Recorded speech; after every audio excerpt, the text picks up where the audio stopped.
grandmother of one, and I was raised by my own grandmother.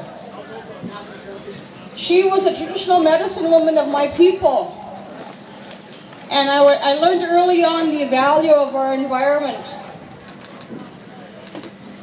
She was known as Dr. Sophie Thomas. And her words are still with me today. And what she told us was, when we take care of the land would take care of us.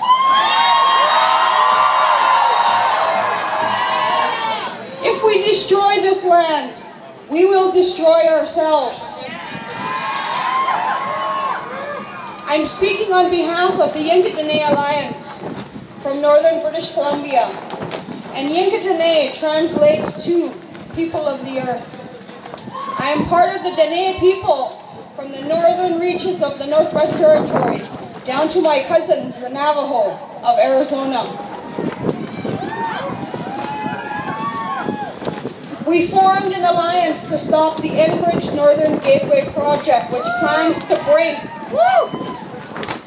tar sands oil to the coast of British Columbia, which will then be put on tankers to go to the Asian markets. The Yinkatini Alliance is opposed to irresponsible, environmental, damaging projects that puts our communities, our water, our culture, our land, our fish, our animals, and most importantly, our plants at risk. It puts at risk my neighbors to the east of me that live at the tar sands. The government doesn't recognize these people, and these people have been dying of mysterious cancers. Their water is polluted, their animals are sick, and Mother Earth is sick. Our alliance have used our own laws to protect our lands, and for centuries we've done this. We created the Save the Fraser Declaration, which we have traveled with across the great land of Canada. We've promoted this recently on the Freedom Train 2012 going to the Enbridge AGM in Toronto. Currently we have over 135 First Nations in Canada signed up to this. We have built alliances and will be signing international documents with other nations of the Indigenous world in the future.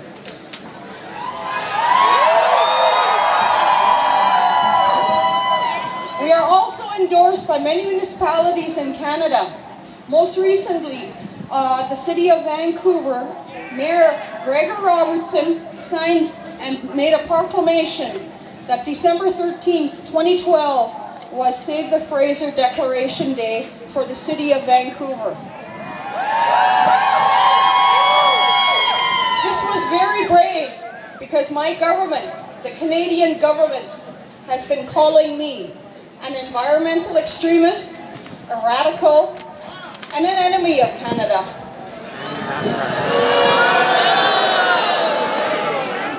All I want and my people want to do is protect this land and this water that is sacred.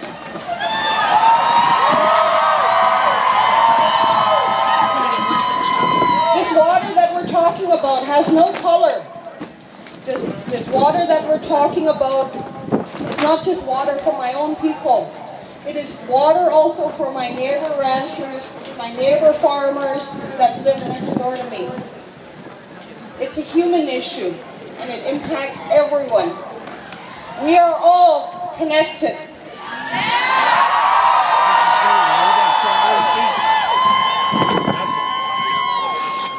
Enbridge really has brought our communities together in Canada because we've had oil spills, and you've also had oil spills in this country because oil will spill. It's just a matter of when. They've spilled in the Kalamazoo, which I hear cannot be cleaned up.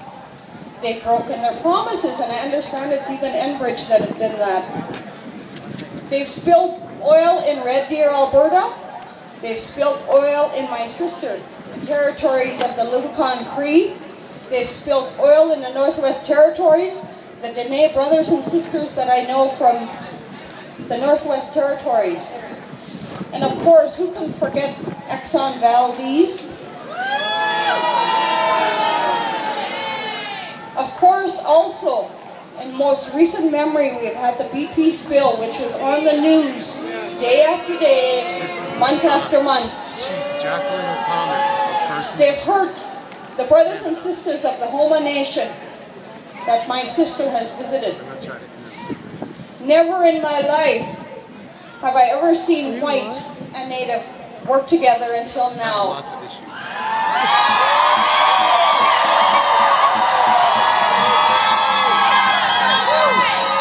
Thank you, Enbridge, for doing this work for me. That's great, thank you.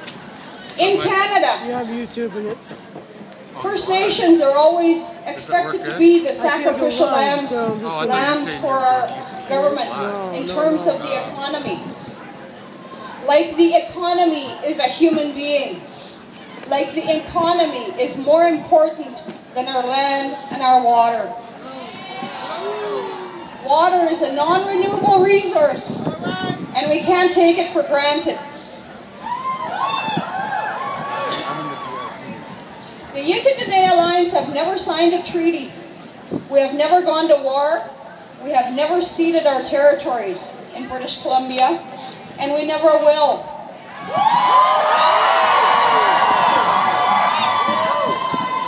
Under the United Nations Declaration on the Rights of Indigenous People, we have not, the Yinka-Dene Alliance have not given our free, prior, and informed consent to this project.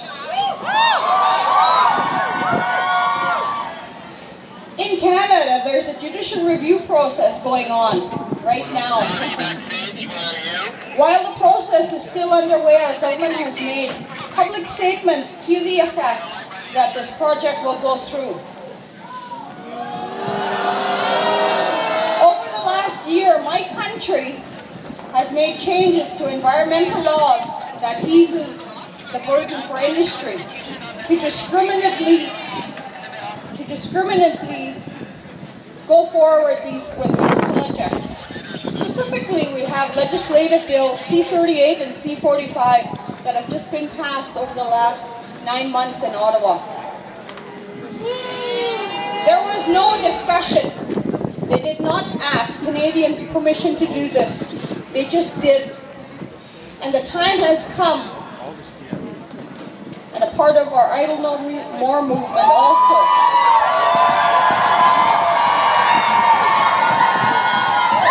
has been to let the general public know that we cannot keep taking out of greed. We should only take out of need.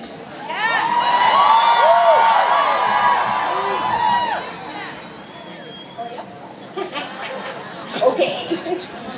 I want to share with you also my thoughts and the thoughts of First Nation Canadians on Obama's victory down here. Because we celebrated, because we prayed also that this country would be led by a person of color.